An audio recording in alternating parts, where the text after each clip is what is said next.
सत्ता में, लेकिन सबसे पहले बात करते हैं अमेरिका और ईरान के बीच लगातार चल रही संघर्ष यात्रा की, जिसका अगला स्टेशन महायुद्ध है। जो जानकारियां वॉशिंगटन से आ रही हैं, तेहरान से आ रही हैं, उससे यही आशंका जताई जा रही है कि किसी भी वक्त ईरान से बड़ी खबर आ सकती है। दो तस्वीरों से आप पूरी कहानी को समझिए। पहली तस्वीर अमेरिका की युद्ध वाली तैयारी की है। कुछ घंटे बाद अमेरिका में ट्रंप वॉर रूम में जाएंगे, सैन्य अधिकारियों के साथ बैठक करेंगे, ईरान को लेकर कोई बड़ा फैसला ले सकते हैं। ट्रंप के सिचुएशन रूम में इमरजेंसी मीटिंग होने वाली है। ट्रंप की टेबल पर ईरान के खिलाफ ऑपरेशन का ब्लूप्रिंट रखा जाएगा। दूसरी तस्वीर ईरान की है, जहां मस्जिदों में सेल्फ डिफेंस वाली तैयारी हो रही है। शहरों की मस्जिदों में बंदूक चलाने की ट्रेनिंग दी जा रही है। वहां के लोग इसके लिए रजिस्ट्रेशन करा रहे हैं। ईरान ने ट्रंप को कब्र वाली धमकी भी दी है। इस वक्त अमेरिका और ईरान का तनाव किस स्टेज में है, आप समझ सकते हैं। जिनपिंग के साथ ट्रंप की मीटिंग का कोई सकारात्मक परिणाम नहीं आया है। ईरान अमेरिका की एक भी शर्त मानने को तैयार नहीं है। अमेरिका समझौते को तैयार नहीं है। आपको ये बताते हैं कि ईरान को लेकर अमेरिका में क्या चल रहा है। ईरान के खिलाफ बड़े प्लान को लेकर कुछ घंटे बाद ट्रंप ने सिचुएशन रूम में मीटिंग बुलाई है। वॉशिंगटन के सिचुएशन रूम में वॉर कैबिनेट के साथ मीटिंग होगी। अपने शीर्ष राष्ट्रीय सुरक्षा सलाहकारों के साथ ट्रंप मंथन करेंगे। चीन से लौटने के बाद ट्रंप की इस बैठक के बड़े मायने हैं। बैठक में ईरान पर ट्रंप बड़ा फैसला कर सकते हैं। ईरान के ईंधन और ऊर्जा ठिकानों पर टारगेटेड एयर स्ट्राइक करने के प्लान को मंजूरी दे सकते हैं। सीज फायर खत्म करने का ऐलान किया जा सकता है। जो रिपोर्ट सामने आ रही है उसके अनुसार इस बार ईरान में अमेरिका ग्राउंड ऑपरेशन कर सकता है। सवाल यह है कि क्या ट्रंप के पास एक ही विकल्प बचा है, ईरान पर हमला, क्योंकि ईरान अमेरिका की सभी शर्तों को नामंजूर कर चुका है। ईरान के प्रस्ताव को ट्रंप भी खारिज कर चुके हैं। मतलब यह कि बातचीत के सारे रास्ते लगभग बंद हो चुके हैं। न पाकिस्तान में हुई शांति वार्ता का कोई असर हुआ, न चीन में ट्रंप जिनपिंग मुलाकात का कोई असर हुआ। ऐसा ट्रंप के लेटेस्ट बयान के आधार पर भी कहा जा रहा है। ट्रंप ने कहा है कि समय तेजी से गुजर रहा है, अब ईरान का कुछ भी नहीं बचेगा। अमेरिका ने डील के लिए ईरान के सामने 5 शर्तें रखी थी, जिसका अब कोई मायने नहीं रह गए हैं। इसी तरह ईरान ने भी अमेरिका के सामने प्रस्ताव रखा था, जो ट्रंप को मंजूर नहीं है। सिर्फ 40 सेकंड में समझिए अमेरिका और ईरान में शांति वार्ता का कांटा कहां है। किन मुद्दों पर न अमेरिका समझौता करने को तैयार है और ना ही ईरान झुकने को तैयार है। अमेरिका की शर्त है 440 किलो यूरेनियम देना होगा। ईरान सीमित स्तर पर यूरेनियम संवर्धन के लिए तैयार है। अमेरिका सिर्फ एक एटमी प्लांट की इजाजत देने को तैयार है, जबकि ईरान का तर्क है कि शांतिपूर्ण न्यूक्लियर प्रोग्राम जारी रहेगा। अमेरिका कई बार यह कह चुका है कि युद्ध विराम जारी रखने की गारंटी नहीं है। वहीं ईरान सभी तरह के हमले रोकने के लिए दबाव डाल रहा है। अमेरिका ईरान को कोई मुआवजा देने को तैयार नहीं है। ईरान बार बार ये कह रहा है कि नुकसान की भरपाई तो अमेरिका को करनी ही होगी। अमेरिका का कोई भी जब्त संपत्ति देने से इनकार है। वहीं ईरान सभी प्रतिबंधों से राहत चाहता है। ये वो 5 पेंच हैं जिस वजह से अमेरिका और ईरान के बीच शांति वार्ता नहीं हो पा रही है। इसका असर ये हुआ है कि अमेरिका और ईरान दोनों देश गुप्त रूप से बड़े ऑपरेशन की तैयारी कर रहे हैं, बड़े युद्ध की तैयारी कर रहे हैं। खबर यह है कि अमेरिका की ओर से इजराइल को हथियारों की भारी सप्लाई की गई है। पिछले 24 घंटे में अमेरिका के 20 से ज्यादा सैन्य कार्गो विमान इजराइल की ओर भेजे गए हैं। जर्मनी के सैन्य ठिकानों से गोला बारूद और घातक हथियारों को लेकर ये कार्गो विमान तेल अवीव जा रहे हैं। इसे ईरान पर दोबारा युद्ध शुरू करने की अमेरिकी तैयारी के रूप में देखा जा रहा है। अमेरिका और ईरान की नई धमकियों से भी बड़े युद्ध की आशंका को नजरअंदाज नहीं किया जा सकता। अमेरिका के राष्ट्रपति डोनाल्ड ट्रंप इतने बेचैन हैं कि वो हमले की घोषणा कर चुके हैं। सोशल मीडिया के जरिए उन्होंने ये संदेश दिया कि महायुद्ध की घड़ी टिक टिक कर रही है, सब्र का बांध टूट रहा है, जबकि ईरान इससे बेअसर है। उसका कहना है कि अमेरिका को उसकी शर्त माननी ही होगी। ट्रंप ये लिख रहे हैं कि सरेंडर करो वरना तबाही होगी। ईरान का जवाब है कि बिना शर्त आत्मसमर्पण की मांग को अमेरिका कब्र में ले जाए। जिस अंदाज में ट्रंप धमकी दे रहे हैं, जवाब भी उसी भाषा में, उसी अंदाज में उन्हें मिल रहा है। अमेरिका की चेतावनी है, तुरंत फैसला नहीं तो गंभीर परिणाम भुगतने होंगे। ईरान का दावा है कि अगर अमेरिका ने हमला किया तो ओमान की खाड़ी को कब्रिस्तान बना देंगे। अमेरिका का कहना है कि ईरान ने शर्तें नहीं मानी तो बमबारी और सैन्य ऑपरेशन जल्द होगा। IRGC की ओर से कहा गया है कि पहले ईरान की घेराबंदी खत्म करनी होगी। अमेरिका के सांसद और अधिकारी ये धमकी दे रहे हैं कि ईरान जब तक झुकता नहीं, हमले जारी रहेंगे। वहीं ईरान का दावा है कि पश्चिम एशिया में अमेरिका के सैन्य ठिकानों पर अटैक करेंगे। बात सिर्फ जुबानी शोलों तक नहीं है, जमीनी तैयारी भी हो रही है। अमेरिकी नेवी के 2 एयरक्राफ्ट कैरियर 5th फ्लीट में तैनात किए गए हैं। यूएसएस बुश और लिंकन पश्चिम एशिया में सक्रिय हैं। आपको ईरान की तैयारी और तेवर की कुछ तस्वीरों के जरिए आइए बताते हैं कि अमेरिका ईरान पर अटैक की प्लानिंग कर रहा है। ग्राउंड ऑपरेशन करने पर अपने अधिकारियों के साथ विचार कर रहा है। वहीं ईरान में शहर शहर AK-47 वाली तैयारी हो रही है। ईरान में अमेरिका और इजराइल से तनाव के बीच अपने देश के नागरिकों को हथियार चलाने की ट्रेनिंग देना शुरू कर दिया है। ईरान के सरकारी मीडिया ने इसका एक वीडियो साझा किया है, जिसमें देश भर की मस्जिदों में पुरुष, महिलाएं, युवा और किशोर हल्के हथियार चलाने की ट्रेनिंग ले रहे हैं। इससे देश की रक्षा के लिए जनता की तैयारियों का हिस्सा बताया गया है, जिसमें 3 करोड़ 10 लाख अपना रजिस्ट्रेशन करा चुके हैं। ईरान के सरकारी मीडिया के अनुसार इसे जान फिदा बराए ईरान ऑपरेशन से जोड़ा गया है। इस अभियान का मुख्य उद्देश्य इस्लामी गणराज्य के समर्थन में लोगों को एकजुट करना है। महिलाओं को बंदूक चलाने की ट्रेनिंग दी जा रही है। कई मस्जिदों को ट्रेनिंग सेंटर के रूप में तब्दील कर दिया गया है। बड़ी बात यह है कि ईरान के लोग भी इसमें हिस्सा ले रहे हैं। इतना तो तय है कि अमेरिका और ईरान का संघर्ष बहुत जल्द खत्म होने वाला नहीं है। यह भी तय है कि सीज फायर की एक्सपायरी डेट भी आ गई है। इस बीच अमेरिका को टेंशन देने वाली ये रिपोर्ट भी है, जिसका जिक्र जरूरी है। अमेरिकी रक्षा विशेषज्ञ डेनियल डेविस का दावा है कि अमेरिकी हमले से ईरान पर ज्यादा असर नहीं होगा। अमेरिका, इजराइल ईरान को पूरी तरह नहीं हरा सकते हैं। ईरान झुकेगा नहीं, अमेरिका को गंभीर आर्थिक चोट देगा। फिर से युद्ध हुआ तो अमेरिका को ज्यादा नुकसान होगा। ईरान के पास मिसाइल, ड्रोन और मजबूत क्षेत्रीय नेटवर्क है। ईरान लंबे समय तक जवाबी कार्रवाई कर सकता है। अमेरिकी एयर डिफेंस सिस्टम हर मिसाइल को रोक नहीं सकते हैं। इजराइल भी फुल एक्शन मोड में है। इजराइल ईरान के ऊर्जा ठिकानों पर हमले की तैयारी कर रहा है। आपको बता दें कि कल ट्रंप और नेतन्याहू के बीच फोन पर बात हुई थी। दोनों के बीच 30 मिनट से ज्यादा चर्चा हुई। ट्रंप से बात के बाद नेतन्याहू ने इमरजेंसी बैठक बुलाई। सुरक्षा के मुद्दों पर वरिष्ठ मंत्रियों के साथ मीटिंग की। विदेश, रक्षा, वित्त और राष्ट्रीय सुरक्षा मंत्री बैठक में शामिल रहे। इस दौरान नेतन्याहू की ईरान मुद्दे पर हाई लेवल रणनीतिक चर्चा हुई। दावा है कि इजराइल की सुरक्षा तैयारियों पर बड़ा फैसला लिया जा सकता है। इतना ही नहीं, इजराइल ने अपनी सेना को हाई अलर्ट पर रखा है। IDF ने ईरान पर हमले की तैयारी भी शुरू कर दी है। अमेरिका और ईरान में तनाव के बीच पिछले 24 घंटों की कुछ और बड़ी घटनाओं के बारे में आइए आपको बताते हैं, जो कहीं ना कहीं बड़े युद्ध के संकेत दे रही हैं।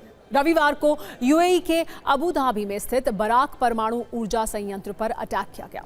प्लांट के बाहरी हिस्से में एक ड्रोन हमला हुआ था, जिससे वहां आग लग गई। UAE ने इसके लिए ईरान समर्थित ताकतों को जिम्मेदार ठहराया है। जवाबी कार्रवाई की चेतावनी भी दी है। सऊदी अरब ने भी अपनी सीमा में घुस रहे 3 ड्रोन्स को मार गिराने का दावा किया। इस बीच तनाव को कम करने के लिए पाकिस्तान के आंतरिक मामलों के मंत्री मोहसिन नकवी तेहरान में हैं। लेकिन सवाल यह है कि जब अमेरिका और ईरान अपनी शर्तों पर अड़े हैं, तो समाधान कैसे निकलेगा? एक खबर यह भी है कि ट्रंप प्रशासन ने UAE को ईरान के खिलाफ सीधे सैन्य कदम उठाने की सलाह दी है। ट्रंप प्रशासन के कुछ वरिष्ठ अधिकारियों ने ईरान के एक रणनीतिक द्वीप पर सीधा कब्जा करने की नसीहत दी है। अमेरिकी सुरक्षा सूत्रों के हवाले से ये जानकारी दी गई है। अमेरिका का उद्देश्य है कि ईरान की धरती पर अमेरिकी सैनिकों के बदले UAE के सैनिक मोर्चा संभालें। आपको बता दें कि अमेरिका ने UAE को ईरान के लवान द्वीप पर कब्जा करने के लिए उकसाया है। लवान द्वीप स्ट्रेट ऑफ हॉर्मूज के पास स्थित ईरान का एक प्रमुख तेल और गैस निर्यात केंद्र है, जो तेहरान की आर्थिक जीवन रेखा माना जाता है। युद्ध वाली चिंगारियों के बाद आर्थिक भूकंप वाली वो कुंजी जिसके झटके इस वक्त पूरी दुनिया महसूस कर रही है। लेकिन ग्लोबल विलन सिर्फ एक है, नाम है डोनाल्ड ट्रंप, जो अपनी सनक और सपनों की वजह से दुनिया की इकोनॉमी को जलाकर राख कर रहे हैं। कैसे ट्रंप के फैसलों की कीमत पूरी दुनिया को चुकानी पड़ रही है, आज इस कुंजी में आप देखिएगा। कच्चे तेल की कीमतों में एक बार फिर नई आग लग गई है। पूरी दुनिया मंदी की आशंकाओं की वजह से डरी हुई है। महंगाई वाली कपकपी अभी से छूटने लगी है। इसी का असर है कि रुपया नए पाताल लोक में पहुंच गया है और ट्रंप की वजह से दुनिया भर के शेयर बाजार सिर के बल गिर गए हैं। डोनाल्ड ट्रंप 20 जनवरी 2025 को जीतकर अमेरिका की सत्ता में आए थे और तब से अब तक अपने दूसरे कार्यकाल में ट्रंप ने ऐसे ऐसे फैसले लिए जिसकी वजह से दुनिया की अर्थव्यवस्था का एक बड़ा हिस्सा रखा बन चुका है और ट्रंप अब भी अपनी धुन में मस्त हैं। अंतर्राष्ट्रीय मुद्रा कोष यानी IMF और प्रमुख आर्थिक संस्थाओं की रिपोर्ट ये बताती है कि ट्रंप के दूसरे कार्यकाल के बाद उनके तानाशाही वाले फैसलों की वजह से ग्लोबल GDP को $500 अरब से $800 अरब तक का नुकसान हो चुका है और वैश्विक GDP ग्रोथ में 0.4 से 0.8% तक की कटौती भी की गई है। यानी ट्रंप जो खुद को अमेरिका के लिए आर्थिक मसीहा बता रहे हैं, वो अब ऐसी अनियंत्रित मिसाइल बन गए हैं जो दुनिया की अर्थव्यवस्था को मिट्टी में मिला रहे हैं। ट्रंप ईरान युद्ध में ऐसे फंसे हैं कि उन्हें समझ नहीं आ रहा करना क्या है और बोलना क्या है। तभी वो कभी सीज फायर का जाप करते हैं तो कभी ईरान पर धमकियों की स्ट्राइक करते हैं। उनकी नई धमकी भी इसी का हिस्सा है जिसमें उन्होंने कहा है कि सब्र का बांध टूट रहा है और युद्ध की घड़ी टिक टिक कर रही है। उनकी इस धमकी का असर ईरान पर तो नहीं हुआ, लेकिन कच्चे तेल की कीमतों में नया विस्फोट जरूर हो गया। 18 मई को कच्चे तेल के दाम $110.72 प्रति बैरल तक पहुंच गए, जो पिछले 2 हफ्ते का सबसे ऊंचा स्तर है। यही कच्चा तेल युद्ध शुरू होने से पहले $72.48 प्रति बैरल था, यानी युद्ध के बाद से कच्चा तेल 52% महंगा हो चुका है। एक्सपर्ट्स के अनुसार अगर कीमत $100 के ऊपर बनी रही तो वैश्विक महंगाई का डर भी है। ट्रंप की धमकी के बाद ईरान ने भी ऐसी जुबानी मिसाइल चलाई है जिससे तेल में नई आग लग सकती है। हॉर्मुज स्ट्रेट तो पहले से बंद है। अब ईरान ने कच्चे तेल का दूसरा सबसे अहम रूट बाब अल मंदेब भी बंद करने की बात कही है। ईरान ने कहा है कि अगर ये बंद किया तो दुनिया में तेल का अकाल आएगा, क्योंकि बाब अल मंदेब का कोई विकल्प ही नहीं है। अपनी इस धमकी के साथ ईरान ने एक AI वीडियो भी जारी किया है जिसमें यह बताया गया है कि हॉर्मुज के बाद कैसे बाब अल मंदेब दुनिया के लिए एक लाइफलाइन जैसा है। ईरान के इस वीडियो से पैनिक बटन ऑन हो गया है और ये संदेश है अमेरिका और इजराइल के लिए, युद्ध की कीमत और ज्यादा होने वाली है। अब ये समझते हैं कि बाब अल मंदेब आखिर दुनिया के लिए जरूरी क्यों है। अगर ये रूट बंद हुआ तो दुनिया के करीब 30% तेल और गैस की सप्लाई ठप हो जाएगी। इसके बाद जहाज़ों को पूरे अफ्रीकी महाद्वीप का चक्कर लगाना पड़ेगा। बहुत लंबे रूट के बाद जहाज़ केप ऑफ गुड होप से जाएंगे। इससे तेल गैस की डिलीवरी का समय 15 से 20 दिन तक बढ़ जाएगा, जिसके बाद शिपिंग लागत भी बढ़ेगी और तेल और गैस की कीमत भी बढ़ सकती है। डोनाल्ड ट्रंप की नीतियों की वजह से एक चिंताजनक अलार्म भारत के लिए भी बज रहा है और ये अलार्म है रुपए का, जो आज तक के सबसे निचले स्तर पर पहुंच गया है। यानी आप इसे रुपए का नया पाताल लोक भी कह सकते हैं। आज एक अमेरिकी डॉलर के मुकाबले भारत का रुपया 96.20 पर आ गया, जो अब तक के इतिहास का सबसे निचला स्तर है। रिपोर्ट्स के अनुसार रुपया 2026 में एशिया की सबसे कमजोर करेंसी बन गया है। युद्ध शुरू होने के बाद से ही इसमें करीब 5.5% की गिरावट आई है। आपको ये भी बता दें कि यही रुपया 1 जनवरी 2026 को डॉलर के मुकाबले 89.96 पर था। वैसे तो युद्ध इसके पीछे एक बड़ी वजह बताया जा रहा है। दूसरा बड़ा कारण डॉलर का लगातार मजबूत होना है, जबकि एक बड़ी वजह वो विदेशी निवेशक भी हैं जो भारत का बाजार छोड़कर भाग रहे हैं। रिपोर्ट्स के अनुसार विदेशी निवेशकों ने मई में भारतीय शेयर बाजार से अब तक 27,000 करोड़ से ज्यादा रुपए निकाले हैं। 2026 में अब तक के 5 महीनों में ही विदेशी निवेशक कुल 2,20,000 करोड़ के शेयर्स बेच चुके हैं। मतलब 5 महीने में ही फॉरेन इन्वेस्टर्स ने पिछले साल के मुकाबले कहीं ज्यादा बिकवाली कर दी है। अब आपको विदेशी निवेशकों की भागम भाग का पूरा कैलेंडर भी दिखा देते हैं, जो भारत के लिए एक चिंता का विषय है। सबसे पहले जनवरी में निवेशकों ने शेयर बाजार में 35,962 करोड़ रुपए निकाले थे। इसके बाद फरवरी में ट्रेंड बदला और उन्होंने 22,615 करोड़ का निवेश किया, यानी भारत में शेयर्स की खरीदारी की। लेकिन फरवरी की राहत के बाद मार्च में विदेशी निवेशकों ने रिकॉर्ड 1,17,000 करोड़ के शेयर बेचे। ये सिलसिला अप्रैल में भी जारी रहा, जब बाजार से 60,847 करोड़ का नेट आउटफ्लो हुआ, यानी बिकवाली हुई। और अब मई में अब तक 27,048 करोड़ से ज्यादा की रकम निकाली जा चुकी है।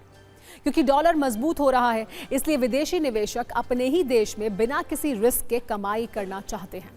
जहां उन्हें अच्छा रिटर्न भी मिल रहा हो। इसके अलावा रिपोर्ट्स ये भी बताती हैं कि ग्लोबल इन्वेस्टर अपना पैसा एआई फोकस्ड मार्केट में शिफ्ट कर रहे हैं, जैसे कि साउथ कोरिया और ताइवान, जिनके एआई ड्रिवन इंडेक्स बहुत तेजी से बढ़े हैं, जबकि भारत में इसमें गिरावट दर्ज की गई है। वैसे भारत में बज रहे इस अलार्म को लेकर एक्सपर्ट्स क्या बता रहे हैं, आइए उन्हें भी सुनते हैं। जिस तरह से डॉलर का वैल्यू बढ़ता जा रहा है, रुपए की वैल्यू घटती जा रही है, नाकाबंदी, मंदी, महंगाई, ईएमआई, बैंक रेट्स, चारों तरफ दबाव बना हुआ है, तो ऐसे में शेयर मार्केट जो है रिएक्ट करता ही करता है, वो नेगेटिव ट्रेंड ही करता है। और डॉलर जैसे मजबूत होता है, डॉलर एसेट्स की वैल्यू मजबूत होती है, तो जो ऐसे माहौल में जो निवेशक होते हैं वो सुरक्षित बाजार की तरफ भागते हैं। उनको सबसे अधिक सुरक्षित इस समय डॉलर ही लग रहा है, क्योंकि पूरी दुनिया में ट्रेड जो डॉलर में होता है, तो वो इंडियन मार्केट से, साउथ ईस्ट एशिया मार्केट से अपने पैसे को निकालते हैं और डॉलर एसेट में इन्वेस्ट करते हैं। इसी कारण आप देखेंगे कि विदेशी निवेशक जो है काफी ज्यादा मात्रा में बिकवाली कर रहे हैं और शेयर मार्केट पे दबाव पड़ रहा है। अब खबरों के स्टीयरिंग को पश्चिम बंगाल की तरफ मोड़ते हैं, जो सत्ता परिवर्तन के बाद नई सरकार के नए नए फैसलों के कारण चर्चा में है। आज पश्चिम बंगाल की चर्चा पशुओं के जन्म प्रमाण पत्र को लेकर है, वो भी तब जब बकरीद में काफी कम वक्त बचा है। ऐसे में लोग ये पूछ रहे हैं कि पशुओं का जन्म प्रमाण पत्र कहां से लाएं। आज पश्चिम बंगाल से दो मामले सामने आए। एक मामला है कि बीजेपी के एक विधायक ने पशुओं का बर्थ सर्टिफिकेट मांगा है। दूसरा मामला यह है कि इन फैसलों के खिलाफ बंगाल में तनाव है और टीएमसी ने विरोध शुरू कर दिया है। पहले पशुओं का जन्म प्रमाण पत्र वाला मामला आइए आपको समझाते हैं। मामला यह है कि पश्चिम बंगाल सरकार ने 14 वर्ष से कम आयु के भैंस, गाय और बैल जैसे पशुओं के वध पर रोक लगा दी है।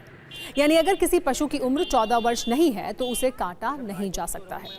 इसी कड़ी में संदेश खाली से बीजेपी विधायक रेखा पात्रा ने मवेशियों से भरे एक गाड़ी को रोक लिया और मवेशियों के जन्म प्रमाण पत्र मांगने लगी। हुआ ये कि हिंगलगंज के लेबू खाली इलाके से एक गाड़ी मवेशियों को लेकर गुजर रही थी। तभी बीजेपी विधायक रेखा पात्रा और उनके समर्थकों ने गाड़ी को रोक लिया। उन्होंने गाड़ी में मौजूद पशुओं को नीचे उतरवाया और उनके लिए चारे का इंतजाम किया। साथ ही साथ ये कहा कि मवेशियों के बर्थ सर्टिफिकेट दिखाने जरूरी हैं, ताकि ये साबित हो सके कि मवेशी काटने लायक उम्र के हो गए हैं। इस पर टीएमसी सांसद महुआ मोइत्रा ने कहा है कि बीजेपी विधायक ने मवेशियों की उम्र साबित करने के लिए जन्म प्रमाण पत्र की मांग की है। ये परिवर्तन है। আমাদের সরকার গরু আমাদেরকে একটা গাইডলাইন বেঁধে দেওয়া হয়েছে যে 14 বছরের নিচে কোনো গরুকে কাটা যাবে না এবং কেউ যদি নিয়ে যায় বেআইনিভাবে তাকে সেই গাড়ি সেই মুহূর্তে ধরতে হবে এবং তাদের কাছে জন্ম সার্টিফিকেট দেখতে হবে, চেক করতে হবে, জন্ম সার্টিফিকেট চাইতে হবে। জন্ম সার্টিফিকেট দেখাতে পারে 14 বছরের নিচে যদি থাকে সেই গরু ইলিগাল থানা কেস হবে তাদের নামে।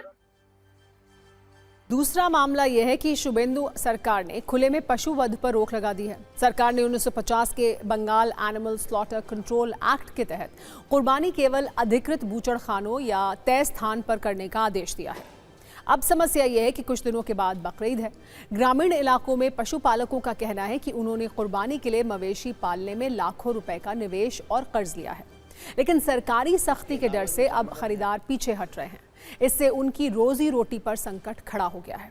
इस बीच कोलकाता की नाखोदा मस्जिद के शाही इमाम मौलाना साफी ने मुस्लिम समुदाय से कानून का पालन करने की अपील की है।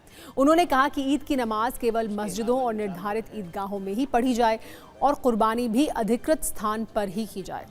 उन्होंने साफ कहा कि अगर कानून गाय, बैल और बड़े पशुओं के वध की अनुमति नहीं देता तो उसका पालन किया जाना चाहिए। सरकार कह रही है कि कानून मानना होगा, सबके लिए बराबर है, तो विपक्ष का कहना है कि ऐसे फैसले बातचीत और सहमति से होने चाहिए, क्योंकि लोगों ने कमाई के लिए पशु पहले से खरीद लिए हैं। अब अगर उनके पशु नहीं बिकेंगे तो वो क्या करेंगे? कुल मिलाकर तनाव है और ये तनाव कल कोलकाता के पार्क सर्कस इलाके में दिखा, जहां इन फैसलों के खिलाफ विरोध प्रदर्शन हिंसक हो गया। प्रदर्शनकारियों और पुलिस के बीच झड़प के दौरान पथराव हुआ, जिसमें कई पुलिसकर्मी घायल हो गए और उनकी गाड़ियों को नुकसान पहुंचा। पुलिस ने इलाके में फ्लैग मार्च किया और कई लोगों को हिरासत में लिया।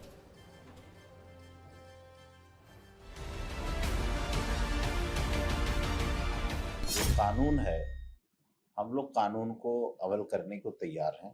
सरकार से हमारी अपील है कि इसको इंतजाम कर दीजिए, पहले इंफ्रास्ट्रक्चर तैयार कर दीजिए। देखिए, गाय का मसला है ना, उसके अलावा जो जानवर है भैंस है, बैल है, ये सब जो जानवर है, तो इसके बारे में तो व्यवस्था होना चाहिए, इसके बारे में तो अलाउ होना चाहिए। गौ माता हमारे भगवान हम लोग मानते हैं, और स्पेशली वेस्ट बंगाल में ये बहुत स्ट्रिक्ट 1950 का आइन है। जो गाय स्लॉटर को लेकर जो नियम बंगाल में है 1950 का आइन, ये बहुत स्ट्रिक्ट आइन है।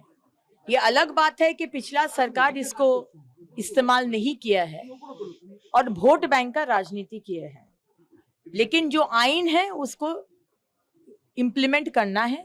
चलता हुआ समाज में बहता हुआ नियम का अंदर ऐसा कोई तनाव पैदा किया जाने का कोशिश हो, ये सरकार को मान्यता नहीं देता है, शोभा नहीं देता है।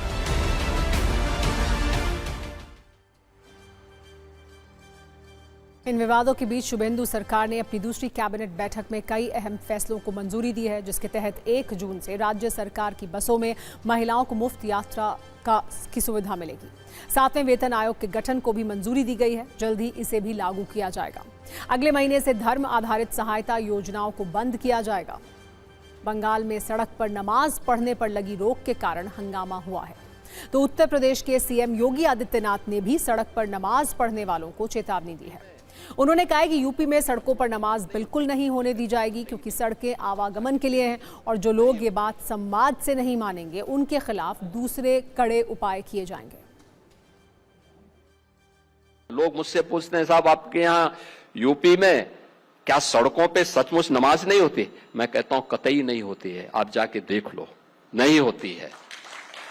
अरे सड़कें चलने के लिए है या कोई भी व्यक्ति आकर के चौराहे पे आके तमाशा बना देगा? क्या अधिकार है उसको सड़क रोकने का? आवागमन बाधित करने का कौन सा अधिकार है? जहां उसका स्थल होगा वहां जाके करें। उन लोगों ने मुझसे कहा साहब कैसे होगा, हमारी संख्या ज्यादा है। हमने कहा शिफ्ट में कर लो, तुम्हारे घर में रहने की जगह नहीं है तो भाई संख्या नियंत्रित कर लो, और नहीं है सामर्थ्य क्यों बेकार आगे संख्या बढ़ाई जा रहे हैं। और ये चाहिए आपको कि अगर आपको सिस्टम के साथ रहना है तो याद करना, हम उन नियम और कानून को मानना शुरू करें। कानून का राज होगा, कानून के राज को सबको समान रूप से लागू करेंगे। नमाज पढ़नी आवश्यक है, आप शिफ्ट में पढ़िए, हम उसको रोकेंगे नहीं, लेकिन सड़क पर नहीं। सड़क चलने के लिए एक आम नागरिक के, एक बीमार व्यक्ति के लिए, एक आम नागरिक के लिए, एक कामगार के लिए, एक कर्मचारी के लिए, एक सामान्य नागरिक के लिए, एक व्यापारी के लिए हम सड़क को बाधित नहीं करने देंगे। सरकार का नियम सार्वभौम है, सबके लिए समान रूप से लागू होता है। हमने सबको कहा, हमने कभी नहीं चलने देंगे, अराजकता नहीं सड़कों पे फैलने देंगे। प्यार से मानेंगे ठीक बात है, नहीं मानेंगे तो दूसरा तरीका अपनाएंगे। अगली खबर न्याय की सत्ता से है, जिसमें सुप्रीम कोर्ट ने आज अपने ही एक पुराने फैसले पर आपत्ति जताई और ये कहा कि यूएपीए मामलों में भी जमानत नियम के अनुसार होनी चाहिए और जेल अपवाद। जस्टिस बीवी नागरत्ना और जस्टिस उज्जवल भुइयां की पीठ ने ये टिप्पणी नार्को आतंकवाद से जुड़े एक मामले में की। इस मामले में उन्होंने अभियुक्त सैयद इफ्तिखार अंद्राबी को जमानत दे दी। इफ्तिखार अंद्राबी नार्को आतंकवाद के एक मामले में लंबे वक्त से जेल में बंद थे और जून 2020 से मुकदमा शुरू होने का इंतजार कर रहे थे। इसी सुनवाई के दौरान सुप्रीम कोर्ट ने जमानत के अधिकार पर यह बड़ी बात कही। कोर्ट ने इसी मौके पर यह कहा कि किसी आरोपी को जमानत देना नियम है, उसे जेल भेजना अपवाद होना चाहिए। बेंच ने कहा कि यूएपीए की धारा 43D5 अनिश्चितकालीन कारावास को उचित नहीं ठहरा सकती और इसे संविधान के आर्टिकल 21 और 22 के तहत ही लागू होना चाहिए। आपको बता दें कि यूएपीए की धारा 43D5 अभियुक्त को जमानत देने पर सख्त प्रतिबंध लगाती है, जबकि संविधान का आर्टिकल 21 जीवन और व्यक्तिगत स्वतंत्रता के मौलिक अधिकार की गारंटी देता है। वहीं आर्टिकल 22 मनमानी गिरफ्तारी और हिरासत से सुरक्षा प्रदान करता है। ये बात कहते हुए सुप्रीम कोर्ट ने के नजीब केस में दिए गए एक पुराने फैसले का जिक्र भी किया। दोनों जजों की बेंच ने कहा कि सुप्रीम कोर्ट ने 2021 में माना था कि मौलिक अधिकारों का उल्लंघन होने पर कोर्ट यूएपीए मामलों में जमानत दे सकता है। हालांकि कोर्ट ने यह भी कहा कि मामलों के तथ्यों को देखते हुए उचित परिस्थितियों में जमानत से इनकार किया जा सकता है। सुप्रीम कोर्ट ने इस मामले की सुनवाई के दौरान ही दिल्ली दंगा केस का भी जिक्र किया। कोर्ट ने कहा कि दिल्ली दंगे के आरोपी उमर खालिद की जमानत याचिका खारिज करते समय कोर्ट ने इस फैसले पर ध्यान नहीं दिया था। 2019 से 2023 के बीच पूरे भारत में यूएपीए मामलों में सिर्फ 1.5% से 4% लोगों को सजा हुई, यानी लगभग 94% मामलों में बरी होने की संभावना रहती है। सुनवाई के दौरान कोर्ट ने कहा कि जब कोई बड़ी बेंच फैसला सुना देती है तो छोटी बेंच को उसे मानना ही पड़ता है। आजकल ऐसा देखा जा रहा है कि छोटी बेंच सीधे सीधे मना तो नहीं करती, लेकिन घुमा फिराकर बड़े फैसले के असर को कमजोर कर देती है। दिल्ली दंगा केस में कई अभियुक्तों को जमानत मिल गई, जबकि उमर खालिद और शर्जील इमान को जमानत नहीं मिली है। दोनों करीब 5 वर्ष से जेल में बंद हैं। भारत में हर 1 मिनट में एक सड़क हादसा होता है और हर 3 मिनट में एक व्यक्ति की जान चली जाती है, और इसकी सबसे बड़ी वजह होती है खराब सड़क और सड़कों की खराब डिजाइनिंग। सरकार अब इस खराब सड़क का अल्ट्रासाउंड करके उसे ठीक करने का दावा कर रही है। अभी तक आपने चिकित्सा विज्ञान में अल्ट्रासाउंड मशीन के बारे में सुना होगा, लेकिन अब सड़कों की भी अल्ट्रासाउंड जांच होगी। भारतीय राष्ट्रीय राजमार्ग प्राधिकरण यानी NHAI ने इसके लिए एक खास हाईटेक डिवाइस तैयार किया है, जिसका नाम है NSV यानी नेटवर्क सर्वे व्हीकल। NSV सड़कों की टूट फूट, दरार, गड्ढे और गुणवत्ता का ऑनलाइन डेटा जुटाएगा। यह सिस्टम 1 मिलीमीटर तक की दरार भी रिकॉर्ड कर सकता है, जहां मैनुअल सर्वे में 8 लोग मिलकर एक दिन में 80 किलोमीटर सड़क जांचते हैं। वहीं NSV एक दिन में 300 किलोमीटर तक का सर्वे कर सकता है। ये तकनीक दुनिया के कई देशों में इस्तेमाल हो रही है और अब भारत में भी इसे लागू किया जा रहा है। इसके बारे में कुछ बेसिक बातें समझ लेनी चाहिए। इसमें AI वाले HD कैमरे होंगे। ये कैमरे 3D डेटा कैप्चर करेंगे और इसमें DGPS यानी डिफरेंशियल ग्लोबल पोजिशनिंग सिस्टम होगा। ये GPS से भी एडवांस्ड होता है और GPS में 5 से 15 मीटर की दूरी वाली जो गलतियां होती हैं वो भी इसमें दूर हो जाती हैं, ताकि सही जानकारी मिल सके। इस सिस्टम से सड़क किनारे लगे साइन बोर्ड, लाइट और नालियों तक का डेटा तैयार किया जा सकेगा। हमने आपके लिए जानकारियों से भरपूर एक रील भी इस पर तैयार की है। इसे देखिए और समझिए कि NSV यानी नेटवर्क सर्वे व्हीकल सड़क पर किस तरह काम करेगा और एक दिन में कितनी लंबी सड़क को स्कैन कर लेगा।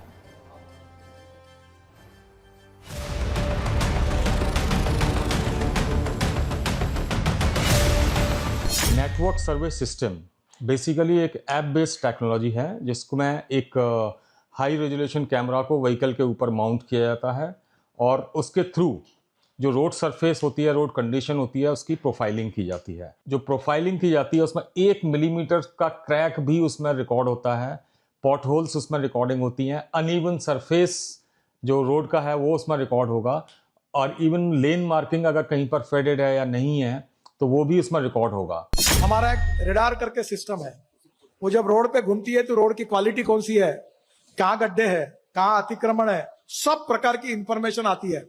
और मैं रोज अभी हमारे सब स्टेट के रिपोर्ट लेता हूँ। ये सिस्टम मुझे डिटेल बताती है, कोई झूठ नहीं बोल सकता, कोई मैनिपुलेट नहीं कर सकता। इस टेक्नोलॉजी के थ्रू, बिकॉज ये व्हीकल पर माउंटेड है और लेजर प्रोफाइलिंग करता है, तो ये एक दिन में ऑलमोस्ट 300 किलोमीटर्स, लगभग 5 गुनी ज्यादा इसमें कर लेता है।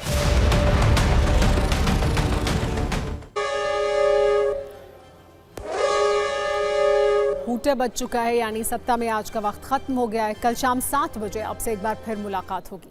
तब तक सभी न्यूज़ मित्रों से मेरी गुजारिश है कि वो सत्ता की न्यूज़ रील्स को ज़्यादा से ज़्यादा शेयर करें और फिलहाल मुझे दें इजाज़त।